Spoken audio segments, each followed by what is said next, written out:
bring in my guest, the one and only KJ No. KJ No is a journalist, political analyst, writer, and teacher specializing in the geopolitics of the Asia Pacific region.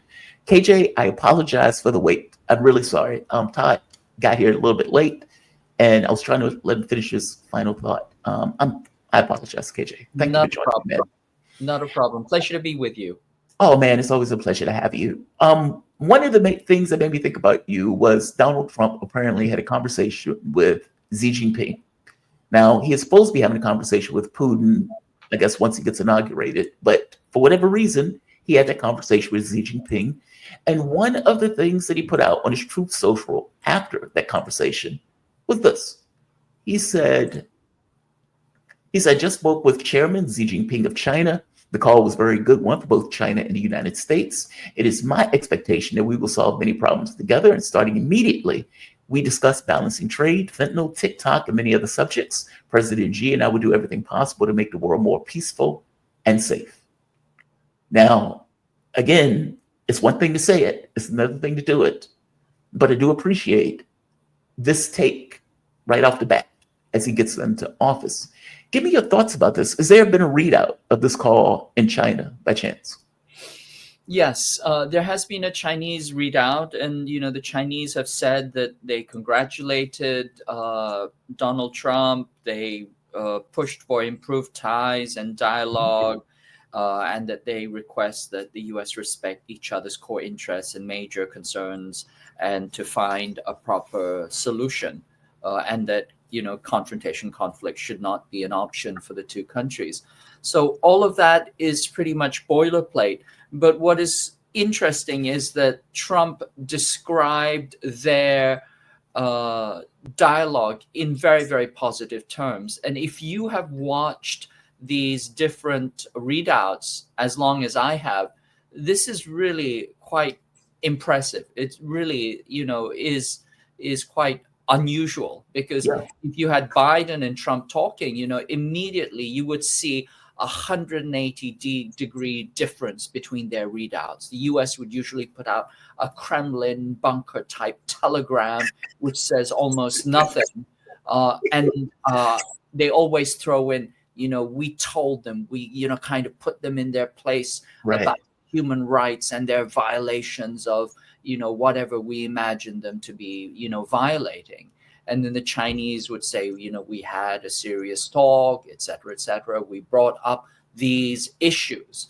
And the Chinese readout is both more congenial and friendly, which tells you that it probably was congenial and friendly.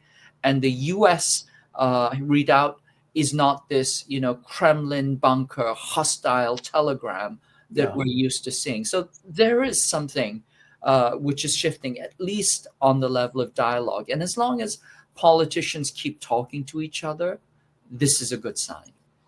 No, I agree with you. I mean, don't get me wrong, he still talked about tariffs and stuff like that. But at the very least, he's starting off with being more amenable. I would say it that way. I mean, and to be honest, Trump has made this argument that he wants to end wars, not start them. And, from his point of view, dealing with the larger countries of the world is probably the way to do it. But again, the devil is always in the details in regards to what it means in practice. Clearly, economic competition is on his mind, but I don't get the sense that military competition is on his mind against China, especially if he's going with this idea of the America First policy. Well, it's not in America's best interest to get into a war with nuclear power, whether that's Russia or, for that matter, whether that's China. The TikTok thing is something that he's waded into, where he is saved, as he calls it, TikTok. Now, I got to be honest, I don't know how he's going to do this. They've passed legislation in the House, Senate, and the president has ratified it, and Supreme Court has validated it. It is outrageous that they had done this. But Trump has effectively said, I'm going to get my attorney general to ignore this legislation and ignore the Supreme Court. And there will be no penalties for any company that allows TikTok to exist, in which case TikTok at once had went dark on the 19th, is now back in operation. Give me your take on this. I mean, TikTok is not a Chinese company, meaning from the standpoint of the Chinese government. And yet they continuously talk as if it's run and owned by the Chinese government. 7,000 of the people that own it are apparently Americans. And there's this kind of, I think the way it was broken down, and correct me if I'm wrong, the people who built it has a certain percentage, I think like 20%. And then I think it's like 60% belong to international investors. And then there's another 20% that's owned by the workers. And it's like there's another group where it was like 7,000 of them are Americans. But to be clear, TikTok is not owned by the Chinese government, correct? It's not owned by the Chinese government. It's a private company, 60% owned by Western, primarily US shareholders, and another 20% owned by its employees, of which 7,000 are US citizens. Yeah. So, I mean, somewhere in there, maybe, somebody has a little share here and there and they're connected, to the party, but it is overwhelmingly owned either by international investors, or it is owned by employees, or it is owned by the owners themselves. So, already this notion that it is Chinese owned is absurd. Remember, it is a Singaporean company, and it stores all of its data in Austin, Texas, on Oracle servers. They spent over $1 billion, implementing that, which means that once the data is stored on US servers, it has to comply by US data rules. And so this whole notion of national security is a complete red herring. It's absolute BS.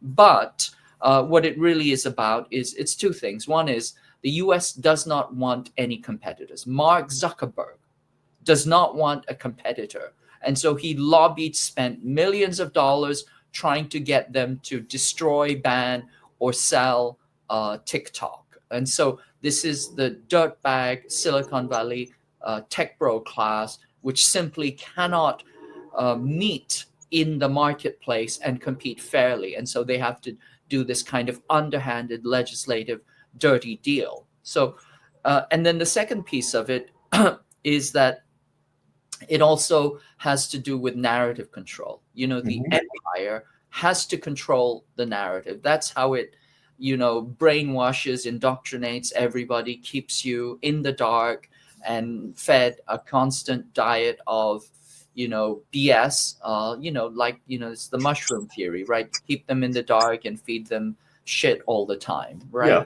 This is the general US media class. This is what we're fed all the time. And TikTok was a tiny breach, not a big one, but a tiny breach in which, for example, young millennials could see the atrocities that were happening in this Israeli genocide. And that's when the ADL, Greenblatt, and the US senators who are on the APAC payroll decided they have to shut this down immediately. And shut it down they did. They shut it down in 4 days, the fastest legislation ever, bipartisan legislation ever passed. Nobody even read the thing. They just signed off on it, right? And so that shows you how quickly they can do things if they want to. But it is about narrative control. It is about preventing free speech. And of course, it runs roughshod over the 170 million TikTok users for whom it is an integral part of their life, including millions of small businesses whose entire livelihoods depend on this platform. Biden administration shut that down immediately. Now, Trump has said that he would, revive it. Apparently, it is already back up on its servers after a short shutdown on Sunday. But there's a question here because this is legislation. It has been passed, right? And the Supreme Court has, ratified it. And so for Trump to say, I am not going to enforce this legislation, I'm just going to close my eyes, and to come out and say that, we're running into some very, very kind of, this dangerous areas here. So this is it's problematic. It's not that easy. He can't shoot it down because it's legislation. There's no executive order that will simply overturn Supreme Court decision. And at the same time, if he says that, I'm not going to enforce it, then this is a failure of the executive. So it poses all kinds of problems. And then we have this whole thing of the TikTok users being so pissed off that they went on and they got into red note. Yes. No, it's fascinating. A president, look, I will tell you that presidents in the past have, let's say, used their purview to ignore things that they didn't necessarily want to do. Obama did that. Oh God, what did he do that? I think it was something like immigration or something like that. The president does take that purview. Now, the president can be taken to court over it, and they may take him to court over it just to embarrass him on this issue. But Joe Biden himself said he wasn't going to, let's say, follow through with doing anything about it. He was going to let Trump take it over. So we'll see. I get the sense that the fact that this happened under Joe Biden is not going to do the Democratic Party any favors with 170 million people having it under the Democratic administration, where they were basically eliminated. And with that 170 million people, a good percentage of those people, especially if they've been paying attention to the Gaza issue, know full well that it's that issue that incentivized many of the people in Congress to back what was, for all intents and purposes, the destruction or the largest display of eliminating the First Amendment that I think we've ever had in this country. I mean, 170 million Americans. Like, you're talking about people who are putting their videos out, who's doing self-expression, maybe be giving political commentary. Hell, even if they're doing cat videos are still their own self-expression of who they are. And it's also their own work. I mean, they have put hundreds, thousands, billions of hours into building, that content. Yep. And to think that the US government, can just wipe that out in a second, in clear violation of not only their First Amendment rights, their free speech rights, but also ignoring any notion of, the right to own a business or the right to property. All of those things have gone out the window. For the Biden administration to wipe that slate clean speaks of a totalitarian mindset that really staggers the mind. And combine that with people going over to Red Note and realizing that everything that they've been told by this administration about China is a lie. I mean, this is like political LSD, like dosing the entire 170 million people with, political LSD. The veils have come down, the illusion has broken. And so now this is why Biden is backpedaling. This is why the deep state is backpedaling. They say, we didn't really mean it.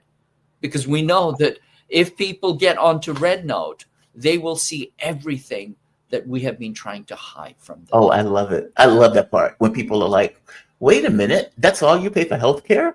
Wait a minute, you get to go to school for free? What? Wait a minute. We thought that this was, a complete totalitarian state, and you're telling me that your expenses are X and Y. Yeah, it's fascinating. It's fascinating. People just say, people don't look stressed.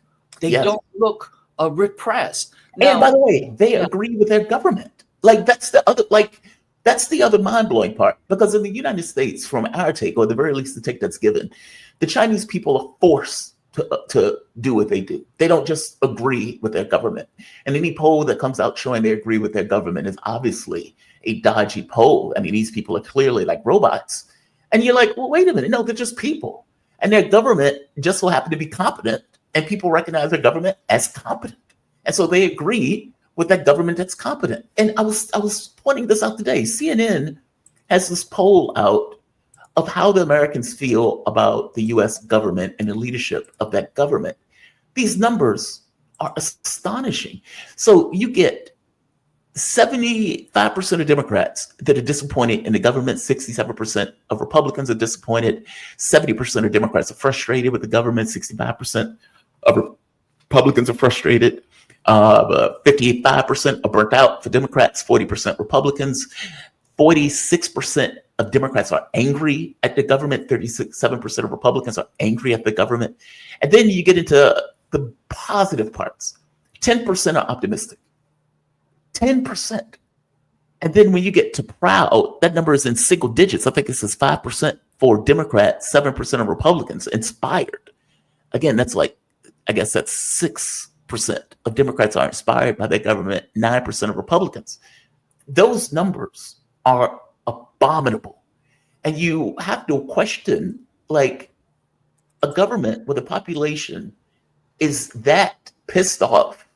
How on earth do you have a cohesive society when the overwhelming majority of the population are just fundamentally angry at their government? I mean, this notion, there used to be this notion of being proud to be an American. And now you get 5% of Democrats, 6% of Republicans are proud of their government. And remember, that's within the margin of error, right? I Yeah. mean, it could literally be like It 1 could or be 2%. 2%. It could be 2%. So, Yeah, it's just so amazing. I mean, this is the thing: is that this is a government that doesn't serve the people, that is simply exploiting and screwing the people.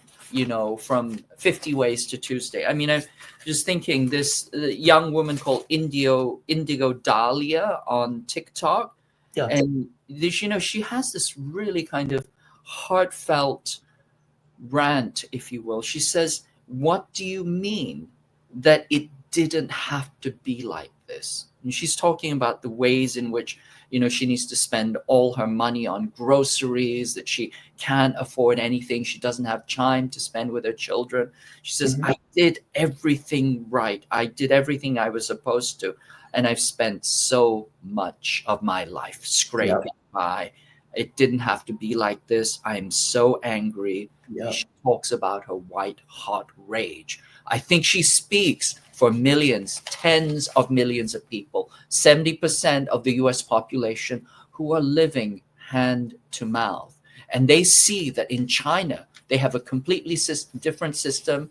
90+% of the people approve of their government, support their government. And for the Chinese, it's kind of a red pill moment too, because they're saying, do you actually have school shootings? Do you have bags, that have like armor plating in them? And Yeah. they thought, oh, this has to be our government bullshitting us. And the Americans are saying, no, what you're saying is absolutely right. We do have to work multiple jobs. We can't afford rent. Groceries are unaffordable. We don't have healthcare. We have to pay for an ambulance. And the Chinese go, what? You have to pay for an ambulance? How insane is that? So it's this complete veil off, complete, the veil has dropped completely. And you see the narrative managers coming out, they're trying to spin it. They're saying, well, the people on Red Note they are the elite wealthy. No, they're not. Go No. on, look at them. They're just ordinary working young people. They have small bed sit, single room studios.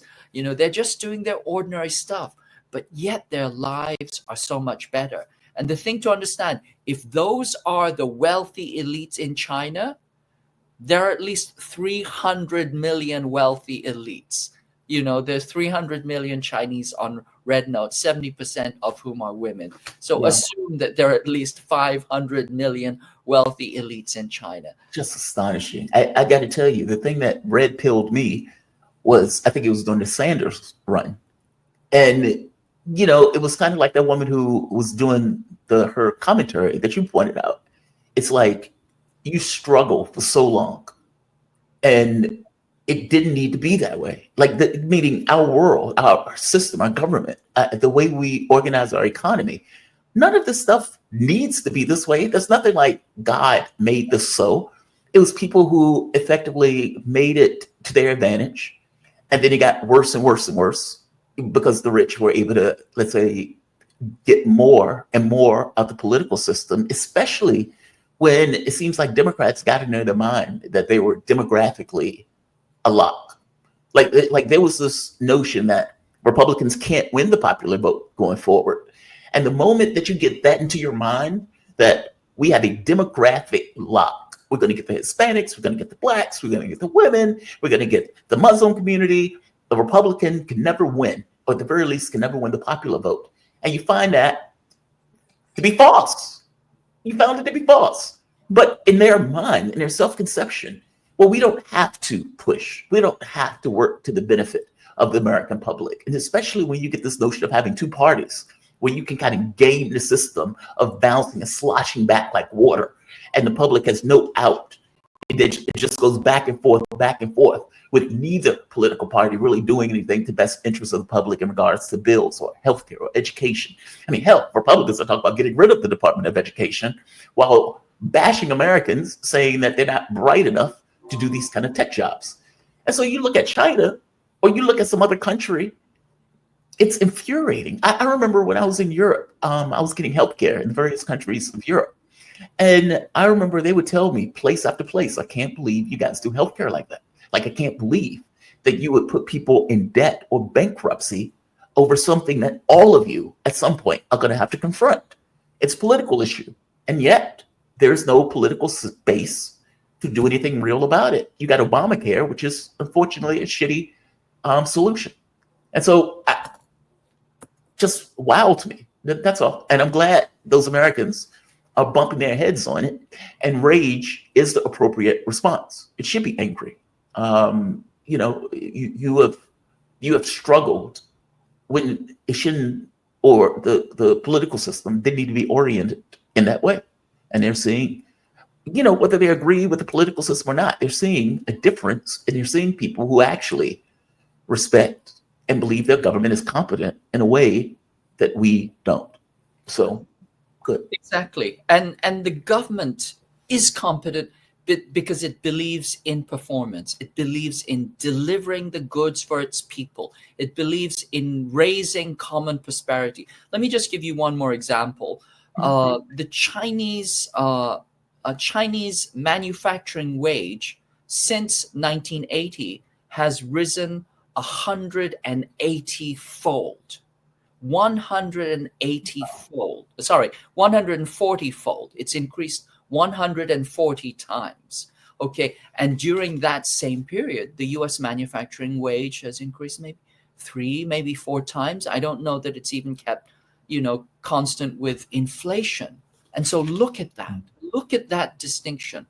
Look at the distinction in minimum wage, in average wage. You see that in China, the bottom is being lifted up, and they really are building common prosperity where everybody wins. They say, China has all these billionaires, blah, blah, blah.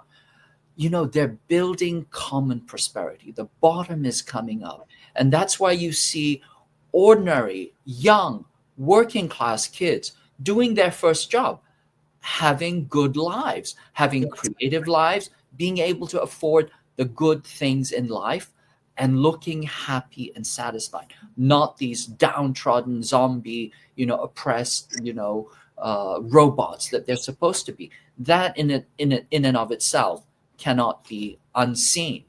And on the other hand, as you point out, here in the United States, you do everything right, and still you cannot get a break. Still, you can just barely keep your head above water. We've said this before. 70% of Chinese millennials own their own homes. That is unbelievable.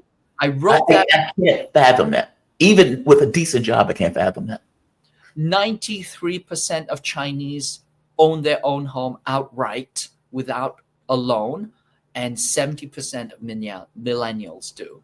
And I tried to write that on YouTube. It was immediately censored because YouTube will not let you tell the truth.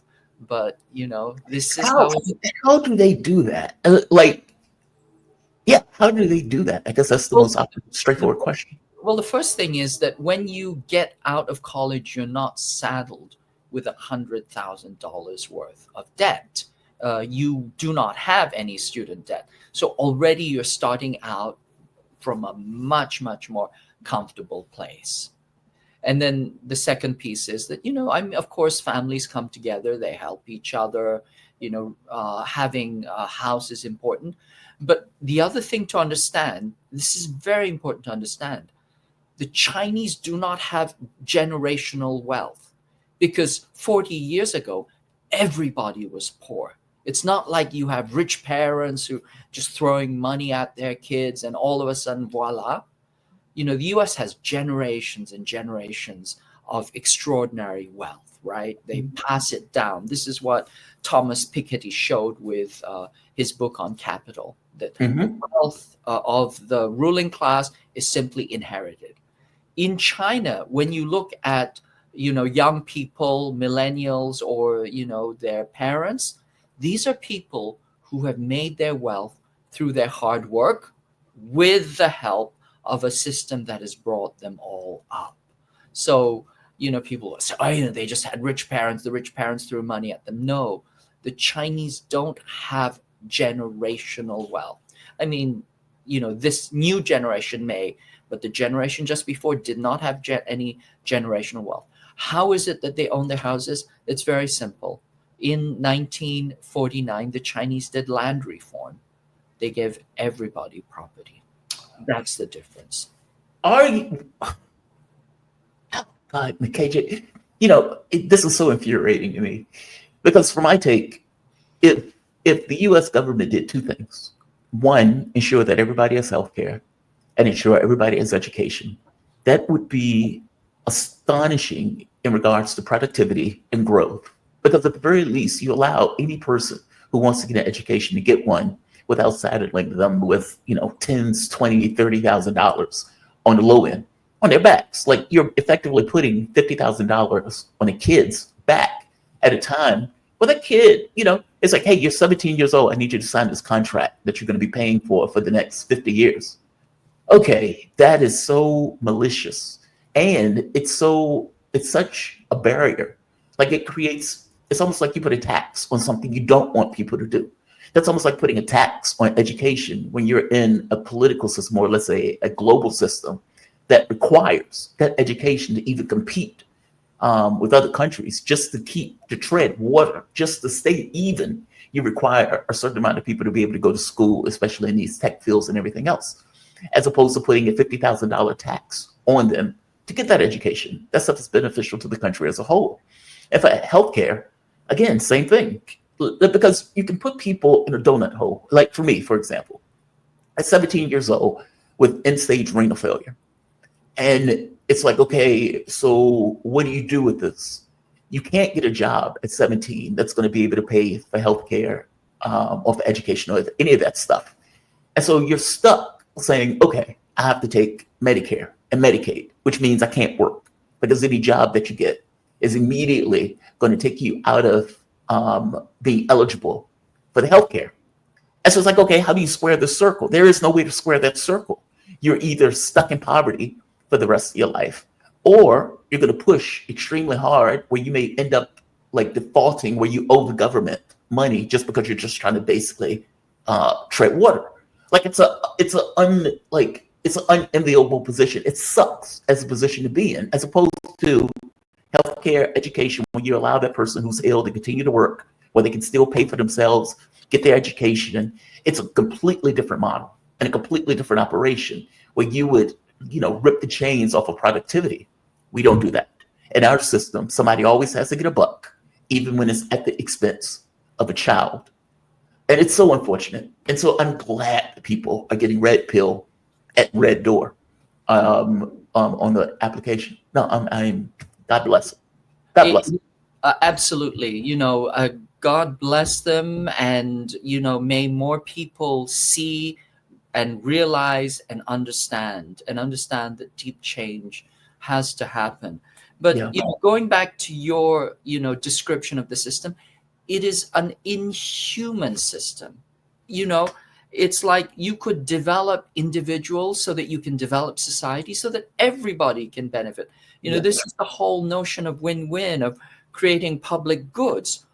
Or you can punitively, come down on each individual, force them, to pay through the nose at the age of 20 for something that they don't really understand, to saddle them with a debt that they can never discharge in their lifetime. People on Social Security are still paying off their student debt, Yes. right? So you can do that. But the thing to understand is, why are they doing that, right? Why are they doing that? Why don't they think of the public good? And this has to do with the fact that student debt is not simply a yoke. It is also a chain that controls you. It means that in university, you're going to focus on something that makes money rather than something that allows you to think critically and challenge the system. It means the moment that you get out of university, you have to hit the ground running at a job inside, some kind of corporate situation where you are essentially a wage slave. And that puts an immediate control on your capacity to think critically, to challenge the system, to reform the system. So this is deliberate. Remember, for example, where I live, UC Berkeley used to be free because the charter of UC Berkeley says that all UC colleges have to be free. Now they charge, an exorbitant sum to go to school. They can't actually call it tuition, so they call it student fees, right? There is no tuition at UC Berkeley, but you pay thousands of student fees. It's just a sophistry. It's a legal fiction. But by doing that, you keep people from thinking, engaging, dialoguing, and challenging society. It is a deliberate plan to control young people who are the potential motors of transformational shifts in society. If you want to clamp down on students, immediately saddle them with debt. Put that chain on them, and you can control society. They would rather control people rather than build up and develop a good society. Is Twitter in China? It is not, and neither Facebook nor Twitter or any of the social media companies are in China. And now, so why are they in China? Arguments, well, China's banned them. No, they have not been banned in China. It's just that they refuse to abide by Chinese laws. Facebook is probably the best example of this. Facebook was in China. What was starting to happen was there were these mass atrocities that were being spread, and they were being essentially mediated through Facebook. Facebook was facilitating the killing of hundreds of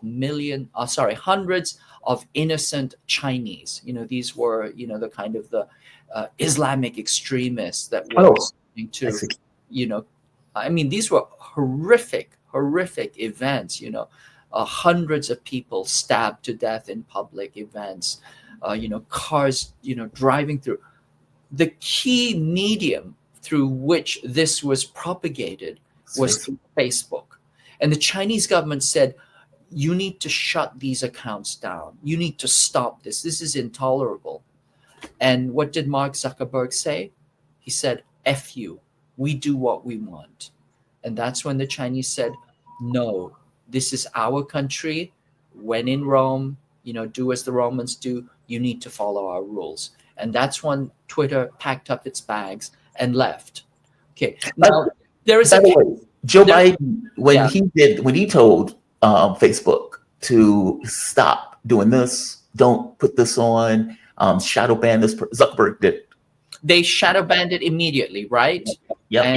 But Twitter was perfectly fine. Facebook was perfectly fine to facilitate mass slaughter inside Chinese territory. And there is a case study that you can look at, because not long after that, in Myanmar, there was a mass slaughter of the Rohingya. Mm-hmm. Facebook again was being used to facilitate this mass slaughter of Rohingya. Tens of thousands were being raped, beaten, and killed. And, for months, I know this because I have, Burmese colleagues, they were saying, look at all this stuff that is happening on Facebook. We are reporting this nonstop to Facebook, telling them they have to stop this immediately. What did Facebook do? Nothing. Absolutely nothing. For months, they sat on their hands and let this hate speech propagate so that tens of thousands of people were killed and almost 1 million people became IDPs or refugees. So this is what happens when you let Facebook and Zuckerberg do their own thing. They are completely irresponsible and unresponsive to real concerns that affect human lives and human suffering, at the same time that they're immediately at the beck and call and sucking the what of the US corporate national security state. So yeah, it's a complete lie. If people tell you that Facebook is banned, no. Facebook broke Chinese law, refused to comply, was facilitating the start of an ethnic war. And they refused to comply with the Chinese government. And because of that, they left the country. Wow. Just wow.